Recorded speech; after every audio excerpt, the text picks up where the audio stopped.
اعوذ باللہ من الشیطان اللعین الرجیم بسم اللہ الرحمن الرحیم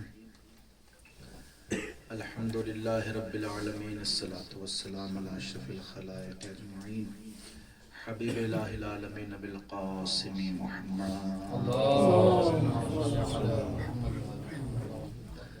وعلى اہل بیتہ الطیبین الطاہرین المعصومین المنتجبین المظلومین الذین اذهب اللہ عنہم الرجس وطہرہم تطہیرا اللہم صل علی محمد ولعنۃ اللہ علی اعدائہم اجمعین من الآن الی صباح یوم الدین اما بعد فقد قال اللہ سبحانہ تبارک وتعالی فی محکم کتابہ المبین وهو الصادقین وقولہ الحق بسم اللہ الرحمن الرحیم انی جاعل فی الارض خلیفہ صلو علی محمد وآل محمد اللہم صل علی محمد وآل محمد۔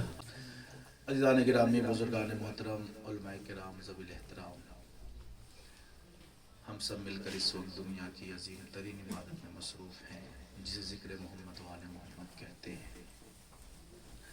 اللہ اس ذکر کو بپا کرنے کی توفیق ہر انسان کو نصیب فرمائے اور ہمارے اور آپ کی اس مجلس کو اپنی بارگاہ میں مشکور و مقبول فرمائے۔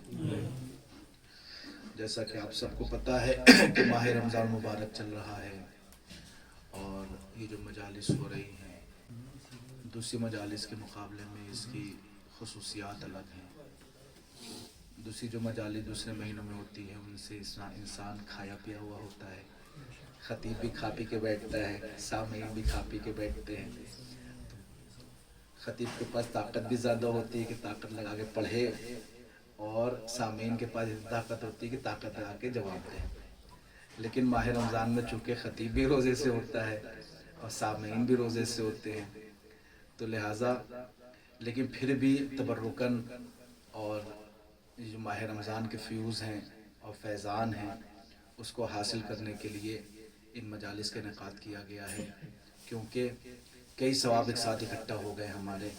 نجف میں مولا کے دیار میں رہنا، پھر روزہ رکھنا یہ بھی عبادت، اور روزہ رکھ کے ذکر اہل بیت کرنا یہ بھی عبادت، اور ہمارا تسبیح ہمارا سانس لینا یہ بھی عبادت، اور ذکر اہل بیت کرنا یہ بھی عبادت، ذکر اہل بیت سننا یہ بھی عبادت۔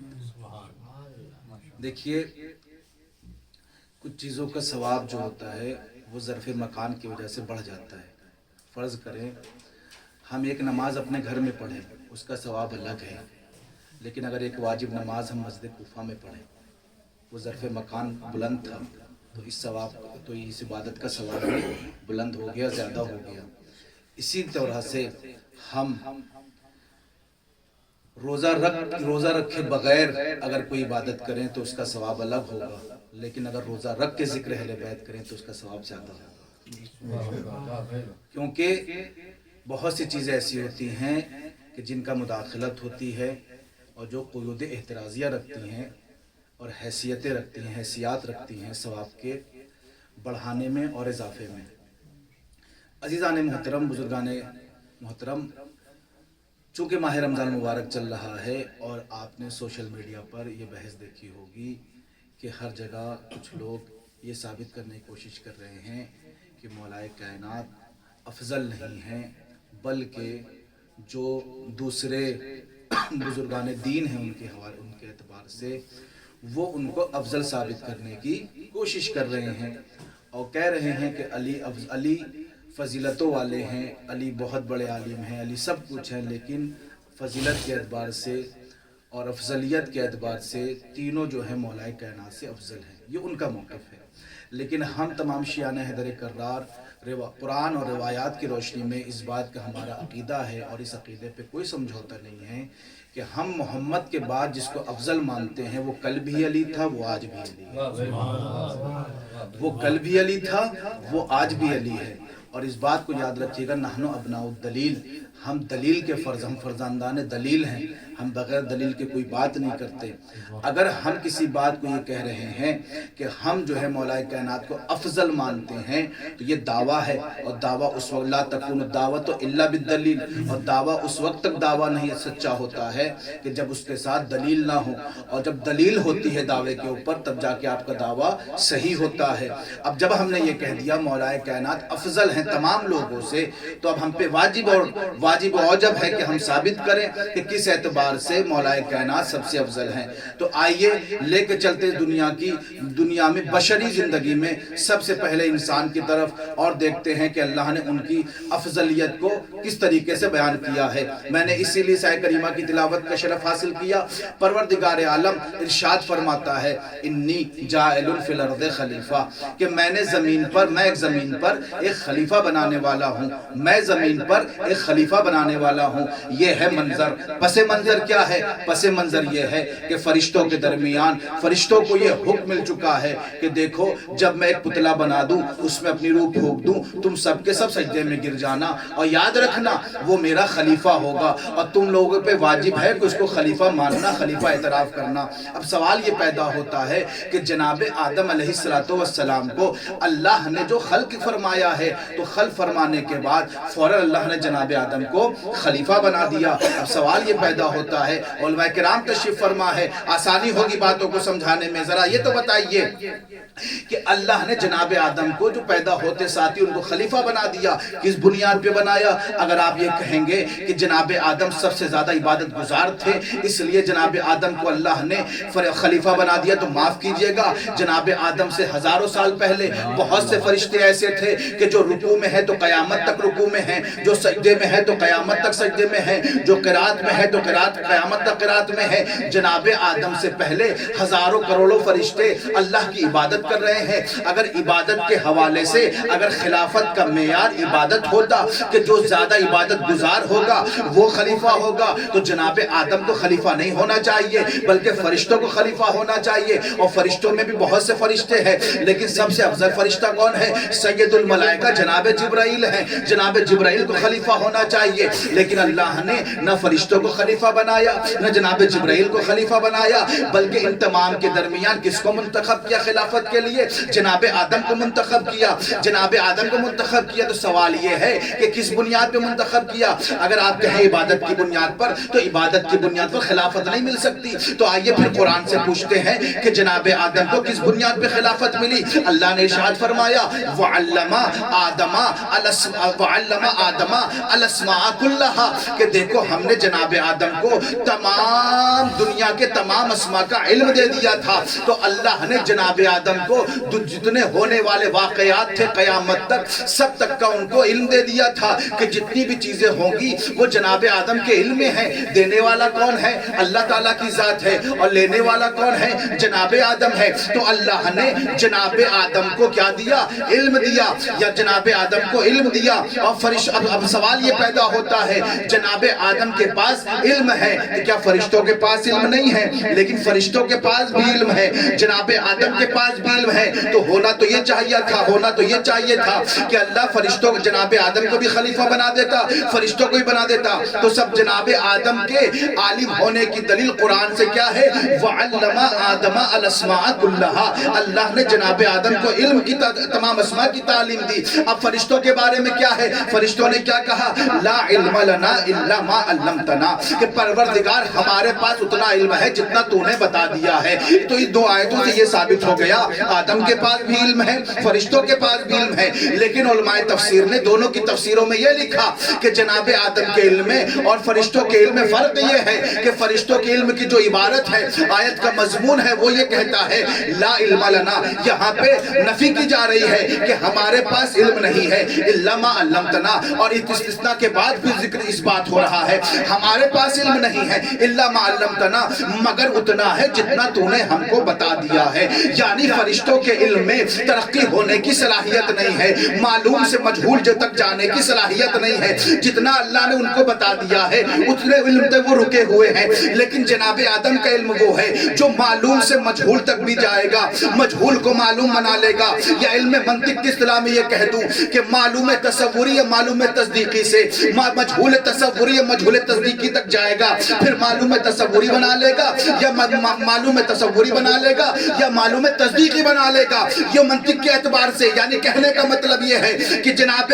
آدم کے علم میں ترقی ہونے کی صلاحیت ہے، فرشتوں کے علم میں ترقی ہونے کی صلاحیت نہیں ہے، تصورات کی صلاحیت نہیں ہے، علم دونوں کے پاس ہے۔ لیکن اس کا مطلب یہ ہوا کہ اللہ نے فرشتوں کو بھی علم دیا، جناب آدم کو بھی علم دیا، تو اس کا مطلب یہ علماء نے لکھا کہ اللہ نے خلافت کا جو معیار بنایا ہے وہ عبادت نہیں بنایا ہے، وہ علم بنایا ہے۔ تو علم تو فرشتوں کے پاس بھی ہے، علم جناب آدم کے پاس بھی ہے، تو کیوں اللہ نے جناب آدم کو خلیفہ بنایا، فرشتوں کو نہیں بنایا؟ تو علماء نے پھر لکھا وہ اس لیے کیونکہ فرشتوں کا علم محدود تھا، جناب آدم کا علم لامحدود تھا، تو اللہ اسے خلیفہ بنائے گا کہ جس کا علم اپنے زمانے کے اعتبار سے لامحدود ہو، محدود نہ ہو۔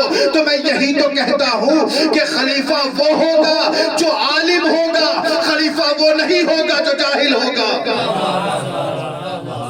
علماء کرام تشریف فرمائے، خلیفہ وہ ہوگا جو عالم ہوگا، خلیفہ وہ نہیں ہوگا جو جاہل ہوگا، اور خلیفہ وہ ہوگا جو منبر کوفہ پر جا کے یہ اعلان کرے سلونی سلونی قبل ان تفقدونی انی اعلم طرق السماوات من طرق الارض، پوچھ لو مجھ سے جو پوچھنا ہے قبل اس کے میں تمہارے درمیان سے چلا جاؤں، میں زمین کے راستوں سے زیادہ آسمان کے راستوں کو جانتا ہوں۔ جو اتنا بڑا عالم ہو وہ یہ کہے کہ مجھ سے زیادہ عالم کوئی نہیں ہے، پوچھ لو جو مجھ سے پوچھنا ہو، وہ خلیفہ بنے گا، نہ کہ وہ خلیفہ بنے گا جو لوگوں سے یہ کہتا پھرے ایسا رأیتم فی اعوجاجا فقوموہ، جب میں ٹیڑھا ہو جاؤں تو مجھے سیدھا کر دینا۔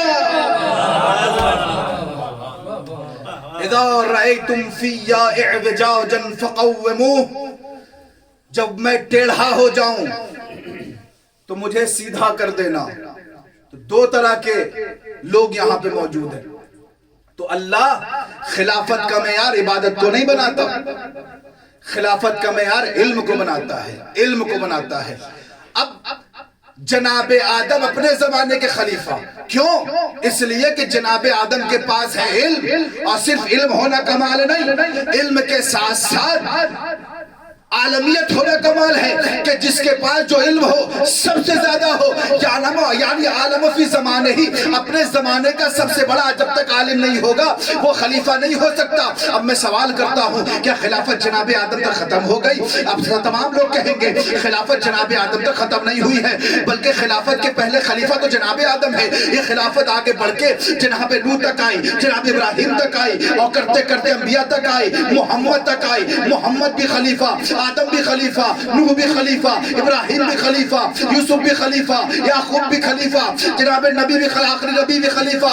اور جب اس نبی دنیا سے جانے لگے، نبی دنیا کو بغیر خلافت کے چھوڑے بغیر چلے گئے، کہیں گے نہیں۔ نبی جب اس دنیا سے گئے تو نبی نے ایک جملہ کہا کہ دیکھو میرے بعد جو مولا ہوگا وہ علی ہوں گے۔ اب سوال یہ پیدا ہوتا ہے کہ جو معیار اور جو دلیل جناب آدم کی خلافت پر ہے وہ ہے علم، اور جو علم رکھے گا وہ خلیفہ ہوگا۔ اب اگر مولا کائنات کے اندر جناب آدم کا علم موجود ہوگا تو وہ خلیفہ ہوں گے، اگر نہیں ہوگا تو وہ خلیفہ نہیں ہوں گے۔ ہمیں پتہ نہ چلتا کہ جناب آدم کا علم مولا کائنات کے اندر ہے یا نہیں ہے اگر ہماری نظروں کے سامنے وہ حدیث نہ گزری جس میں اللہ کے نبی نے فرمایا من ارادہ ان ينظر الى آدم فی علمہ فلینظر الى علی ابن ابی طالب، جو آدم کو اس کے علم دیکھنا چاہے وہ میرے بھائی علی ابن ابی طالب کو دیکھ لے۔ صلوات پر محمد و آل محمد۔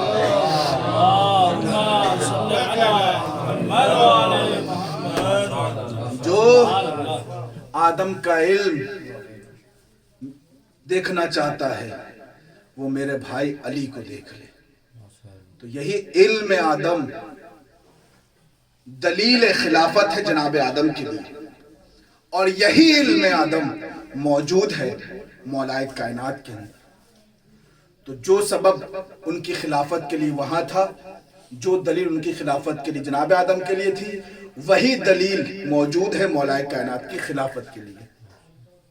تو جس طریقے سے جناب آدم اپنے علم کی وجہ سے تمام فرشتوں سے افضل تھے، تو اسی طریقے سے مولا کائنات اسی دلیل کے تحت تمام لوگوں سے ما سوی النبی افضل البشر ہے، افضل البشر ہے۔ یہ تو پہلی دلیل تھی، بہت سی باتیں ہیں، ٹائم نہیں میرے پاس، بہت سی باتیں ہیں۔ یہ تو ہوگی ایک دلیل مولا کائنات کے افضل ہونے کی، کہ جو علم رکھنے والا ہوگا وہی خلیفہ ہوگا، وہی خلیفہ ہوگا۔ اس کے علاوہ اور بھی بہت سی باتیں میں بس چھوڑ رہا ہوں، چونکہ مسائب بھی پڑھنا ہے اور افطار سے پہلے ختم کرنا 6:31 پہ وقت ہے۔ عزیزان گرامی، دیکھیے یہ جو میں نے باتیں کہی ہیں آپ کی خدمت میں کہ مولا کائنات افضل ہیں، اور میں نے ایک دلیل دی علم قرآن کے حوالے سے اور روایت سے۔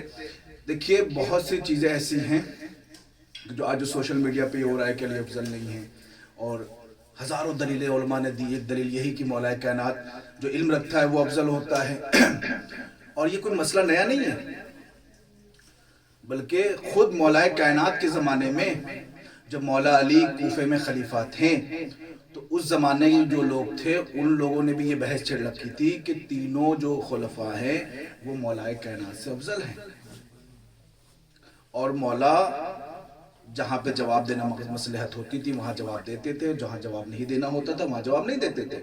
اور اسی ماہ رمضان کے حوالے سے مولا کائنات کو جب ضربت لگی ہے تو روایت کہتی ہے جناب ساسا ابن سوہان، کتنے بڑے صحابی ہیں، جناب ساسا ابن سوہان مولا کائنات کی خدمت میں حاضر ہوئے، اور وہی سوال جو آج سوشل میڈیا پہ ہو رہا ہے کہ یا علی کہ لوگ پوچھ رہے ہیں علی افضل ہے، کون افضل ہے، یہی سوال جناب ساسا ابن سوہان نے مولا کائنات سے کیا۔ جملہ سنیے گا جناب ساسا ابن سوہان کا۔ جناب ساسا ابن سوہان داخل ہوئے اور داخل ہونے کے بعد کہتے ہیں یا علی، سلام کیا مولا کو، اور سلام کرنے کے بعد کہتے ہیں مولا انت افضل ام آدم ابو البشر، مولا آپ افضل ہیں یا جناب آدم جو کہ افضل بشر ہے۔ دیکھیے ہم لوگ کیا کرتے ہیں، اگر کہیں پہ تعریف کا موقع ملے تو انسان چاہتا ہے اس کی تعریف ہو، وہ اپنی انسان کی فطرت ہے اپنی تعریف سننا، انسان کی فطرت میں ہے اپنی تعریف سننا۔ اپنی تعریف کرنا تو غلط بات ہے، لیکن اس کی تعریف ہو رہی ہو تو اسے خوشی ہوتی ہے، لیکن اپنے منہ سے اپنی تعریف کرنا صحیح نہیں ہے۔ اب دیکھیے جناب ساسا ابن سوہان کیا کریں، مولا آپ افضل ہیں کہ جناب آدم، تو مولا نے کیا کہا، جملہ سنیے گا میرے مولا کا۔ مولا فرماتے یا ساسا تزکیۃ المرء نفسہ قبیح، اے ساسا انسان کا اپنے منہ سے اپنی تعریف کرنا اچھی بات نہیں، انسان کا اپنے منہ سے اپنی تعریف کرنا اچھی بات نہیں۔ اور اسی روایت کا مؤید دوسری روایت میں ہے، وہ یہ ہے کہ شر الناس من یرا انہ خیرہم، کہ لوگوں میں سب سے برا انسان وہ ہے جو اپنے کو لوگوں میں سب سے اچھا سمجھے۔ شر الناس من یرا انہ خیرہم، سب سے برا انسان وہ ہے جو اپنے کو سب سے اچھا سمجھے۔ اسی لیے معصوم سے پوچھا گیا میرے مولا بہترین اخلاق کیا ہے، بہترین ادب کیا ہے، تو میرے مولا نے کہا بہترین اخلاق اور بہترین ادب یہ ہے جب گھر سے باہر نکلو تو یہ سمجھو کہ دنیا کی جتنی بھی مخلوق ہے، جتنے بھی لوگ ہیں، تم سے افضل ہیں، تم مفضول ہو۔ یہ بہترین اخلاق ہے۔ اور ہم کیا ہے، میں اپنی بات کر رہا ہوں، ہم کیا ہے، ہم جب چل رہے ہیں تو ہم سے افضل کوئی نہیں، ہم سے بہتر کوئی نہیں۔ ہم سلام نہیں کریں گے، لوگ ہمیں سلام کریں گے۔ کوئی سلام نہ کرے تو ہم کو سلام نہیں کیا تو بھائی آپ ہی سلام کر دیتے، اس کی سلام کیوں انتظار کر رہے تھے۔ بہرحال تو مولا کیا فرماتے ہیں کہ اپنے منہ سے اپنی تعریف کرنا اچھی بات نہیں، لیکن ساسا سننا، لولا قول اللہ عز وجل فی کتابہ، اگر اللہ تعالیٰ کا قول قرآن مجید میں یہ نہ ہوتا فَأَمَّا بِنِعْمَةِ رَبِّكَ فَحَدِّثْ، کہ اے لوگوں جب تم سے تمہاری نعمتوں کے بارے میں پوچھا جائے کہ اللہ نے تمہیں کیا کیا نعمتیں عطا فرمائی ہیں، تو اپنی زبان سے بتا دینا کہ اللہ نے تم کو کیا کیا نعمتیں عطا فرمائی ہیں۔ تو چونکہ افضلیت علی نعمت خدا ہے، توجہ نہیں کیا آپ نے، چونکہ افضلیت امام علی نعمت خدا ہے، تم نے نعمت خدا کے بارے میں مجھ سے سوال کیا ہے، تو اب مجھ سے سنو کہ میں افضل ہوں کہ آدم۔ تو کہا مولا بسم اللہ بتائیے، تو میرے مولا نے کہا کہ انا افضل من آدم، میں جناب آدم سے افضل ہوں۔ کہا مولا کیسے جناب آدم سے افضل ہیں؟ تو میرے مولا نے بڑی مشہور روایت پڑھ رہا ہوں، بس ثواباً پڑھ رہا ہوں۔ کہا مولا کیسے جناب آدم سے افضل ہیں آپ؟ تو میرے مولا نے کہا کہ دیکھو اللہ نے جناب آدم سے کہا تھا کہ گندم کے درخت کے قریب نہ جانا، لیکن جناب آدم گئے اور جانے کے بعد اللہ نے ان کو جنت سے نکال دیا۔ وہ آدم تھے کہ جن کو منع کیا گیا پھر بھی گندم کے درخت کے پاس چلے گئے۔ اللہ نے علی کو کبھی بھی گندم کے درخت کی طرف جانے سے منع نہیں کیا، میرے لیے مباح رکھا، لیکن علی نے گندم چھوڑ کے جو پہ زندگی گزاری۔ علی نے گندم چھوڑ کے شعیر جو پہ زندگی گزاری۔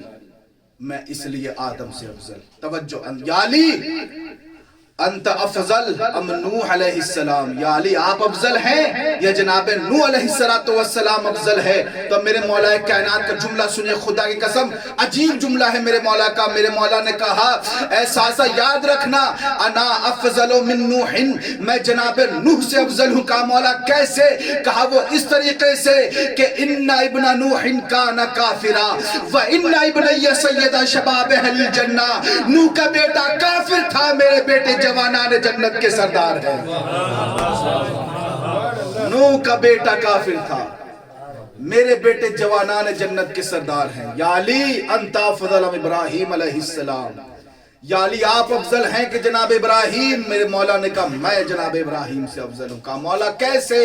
کہا وہ اس طریقے سے، جناب ابراہیم کو اللہ نے کیا کہا؟ جناب ابراہیم نے کہا پروردگار مردہ زندہ کر کے دکھا۔ اللہ نے کہا ابراہیم کیا یقین نہیں؟ کہا مولا یقین تو ہے، بس اطمینان قلب کے لیے دیکھنا چاہتا ہوں۔ تو ایسا وہ ابراہیم تھے، جب تک اپنی آنکھوں سے دیکھ نہیں لیا یقین میں اضافہ نہیں ہوا۔ علی اس ذات کا نام ہے، لو کشف لی الغطاء لمزددت یقینا، اگر سارے حجاب بھی ہٹا دیا جائے علی کے یقین میں اضافہ ہونے والا نہیں ہے۔ اللہ اکبر، یہ ہو گئے جناب ابراہیم سے افضلیت۔ کہا مولا پھر بتائیے انت افضل موسیٰ علیہ السلام، مولا آپ افضل ہیں یا جناب موسیٰ علیہ السلام افضل؟ جملہ سنیے گا میرے مولا کائنات کا۔ مولا فرماتے ہیں انا افضل من موسیٰ، میں موسیٰ سے بھی افضل ہوں۔ کہا مولا کیسے؟ کہا وہ ایسے کہ جناب موسیٰ علیہ السلام کو جب اللہ نے کہا فرعون کے پاس جاؤ اس کو رشد و ہدایت کرو، تو جناب موسیٰ نے کہا پروردگار میں نے فرعون کے ایک رشتہ دار کو اور ایک بھائی کو قتل کر دیا ہے، اگر میں تنہا گیا تو فرعون مجھے قتل کر دے گا، تو لہٰذا میرے ساتھ میرے بھائی ہارون کو بھیج تاکہ فرعون کے سامنے وہ میری مدد کر سکے، مجھے فرعون سے بچا سکے۔ تو ایسا جناب موسیٰ فرعون کے پاس اس وقت تک نہیں گئے جب تک جناب موسیٰ اپنے بھائی ہارون کو لے کر کے نہیں چلے گئے، جبکہ ڈر اس بات کا تھا کہ میں نے اس کا بس ایک مارا تھا تو وہ کہیں مجھے نہ قتل کر دے۔ ایسا لیکن اس کے باوجود بھی علی اس لیے موسیٰ سے افضل ہے کہ جب اللہ کے نبی نے سورہ برات کی تبلیغ کے لیے مجھے مکے بھیجا تو مکے کا کوئی ایسا گھر نہیں تھا۔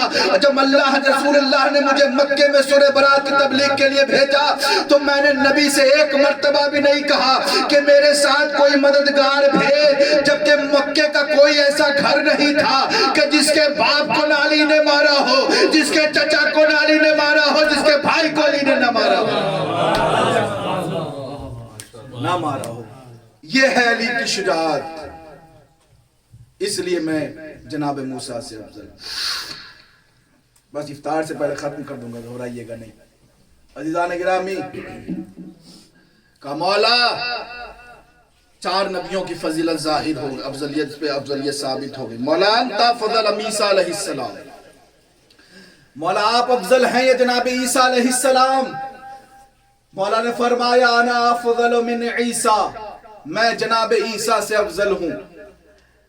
لما ذالک یا امیر المومنین، مولا کیسے آپ جناب عیسیٰ سے افضل ہے؟ کہا سنو، وہ اس طریقے سے میں جناب عیسیٰ سے افضل ہوں کہ جب جناب عیسیٰ کی ولادت کا وقت قریب آیا تو جناب عیسیٰ کی ماں جناب مریم بیت المقدس میں تھی، اللہ نے جناب عیسیٰ کی ماں کو، یہ دیکھیے علماء کرام تشریف فرمائے، لفظ کا لطف لیجئے گا، کلمے کا لطف لیجئے گا۔ مولا فرماتے ہیں جناب عیسیٰ کی ماں بیت المقدس میں تھی، جناب عیسیٰ کی ماں کو یہ کہہ کے بیت المقدس سے نکال دیا گیا کہ یہ عبادت کی جگہ ہے، ولادت کی جگہ نہیں۔ مولا نے جملہ فرمایا ہے، مولا نے کہا یہ کہہ کے نکال دیا، اخرجی اخرجی اخرجی، نکل جائیے۔ اور جب میری ولادت کا وقت قریب آیا تو میری ماں سے کہا گیا ادخلی ادخلی ادخلی، ان سے کہا گیا اخرجی، اور میری ماں سے کہا گیا اخرجی ادخلی، آپ داخل ہو جائیے کعبے کے اندر۔ پھر میرے مولا نے فرمایا کہ دیکھو اس طریقے سے میں جناب عیسیٰ سے افضل ہوں کہ میری ایک ولادت خانہ کعبہ کے اندر ہوئی، میری ماں کو بلایا گیا، ان کی ماں کو بیت المقدس سے نکال دیا گیا۔ یہ ہے افضل فضیلت مولا کائنات علیہ السلام۔ جب انبیاء علیہ السلام پر مولا کائنات کی افضلیت ثابت ہے تو بدرجہ اولا تمام صحابہ پر علی کی افضلیت بالعرض ثابت ہو جاتی ہے۔ جب انبیاء پر مولا کائنات کی افضلیت ثابت ہے تو صحابہ پر بھی بالعرض بالمجاز مولا کائنات کی خلافت اور افضلیت ثابت ہو جاتی ہے، کیونکہ جب علی انبیاء سے افضل ہے تو صحابہ سے بدرجہ اولا افضل ہوں گے۔ عزیزان گرامی، بزرگان محترم، یہ ماہ رمضان مبارک ہے، آپ نے روزہ رکھا، آپ روزہ رکھا، 12-13 گھنٹہ آپ بھوکے پیاسے تھے، لیکن آپ کو یہ یقین تھا نا کہ ہماری پیاس مغرب کی اذان جب ہوگی تو ہماری پیاس بجھ جائے گی۔ آپ بھوکے ہیں، آپ کی پیاس جو ہے بجھ جائے گی، آپ کی بھوکے، آپ کا بھوک ختم ہو جائے گی، آپ پیاسے ہیں، آپ کی پیاس بجھ جائے گی۔ ذرا سوچو وہ حسین کتنا پیاسا تھا، کتنا پیاسا تھا کہ جب بھی امام سجاد کے سامنے پانی آتا تھا تو امام سجاد پانی کو دیکھ کر رونے لگتے تھے اور ایک جملہ کہتے تھے، کیف اشرب الماء وقد قتل ابی عطشانا، ارے میں کیسے پانی پی لوں، میرا بابا پیاسا مارا گیا۔ زدارو، جب پانی پیتے ہو کتنا سکون ملتا ہے، جب شربت پیتے ہو کتنا سکون ملتا ہے۔ خدا کی قسم آدمی اس چیز کو یاد کر کے روتا ہے جس کی سب سے زیادہ تکلیف ہوتی ہے۔ میرے مولا کہتے ہیں میرا بابا اتنا پیاسا تھا، اتنا پیاسا تھا کہ جب بھی میں پانی پیتا ہوں، پانی دیکھتا ہوں، مجھے بابا کی پیاس یاد آ جاتی ہے۔ ارے میں کیسے پانی پی لوں، میرا بابا پیاسا مارا گیا۔ عزادارو، اتنے پیاسے تھے امام حسین کہ ایک مرتبہ چوتھے امام مدینے میں گزر رہے تھے، قصاب کی دکان سے ایک قصاب جانور ذبح کر رہا تھا۔ میرے مولا نے کہا پانی پلایا، کہا مولا بغیر پانی پلائے اپنے جانوروں کو ذبح نہیں کرتے۔ میرے مولا نے کہا تو مسلمان ہے نا، کہا مولا مسلمان تو ایسا ہی کرتے ہیں۔ میرے مولا نے کربلا کی در رک کر کے کہا بابا جانور کو بھی بغیر پانی کے ذبح نہیں کیا جاتا، لیکن میرے بابا کو بغیر پانی کے کربلا میں ذبح کر دیا گیا۔ بس آخری جملہ زحمت کو تمام کرتا ہوں، عزادارو پتہ ہے کتنا امام حسین پیاسے تھے، جملہ سنیے گا۔ جب امام سجاد بے جاز امامت کوفے سے کربلا آئے ہیں، شہدائے کربلا کو دفن کر دیا ہے۔ دفن کرنے کے بعد ایک مرتبہ جب امام حسین کی قبر بنائی ہے، قبر بنانے کے بعد آپ نے بھی دیکھا ہوگا ہر دنیا میں قبر بنانے کے بعد ایک پتھر لگاتے ہیں، اس کے اوپر اس مرحوم کا نام لکھ دیتے ہیں۔ آپ کو پتا ہے جب امام حسین کی قبر جناب سجاد نے بنائی ہے، جب پتھر لگایا امام حسین کی قبر پہ تو کیا جملہ لکھا، ہم نے صرف مرحوم کا نام لکھتے ہیں، امام سجاد نے لکھا ھذا قبر الحسین بن علی الذی قتلوہ عطشانا غریبا، ارے یہ اس حسین کی قبر ہے جس کو پیاسا مارا گیا، جس کو بے وطنی میں مارا گیا۔ وَسَيَعْلَمُ الَّذِينَ ظَلَمُوا أَيَّ مُنْقَلَبٍ يَنْقَلِبُونَ إِنَّا لِلَّهِ وَإِنَّا إِلَيْهِ رَاجِعُونَ لِذَنبِ قَضَائِهِ وَتَسْلِيمًا لِأَمْرِهِ۔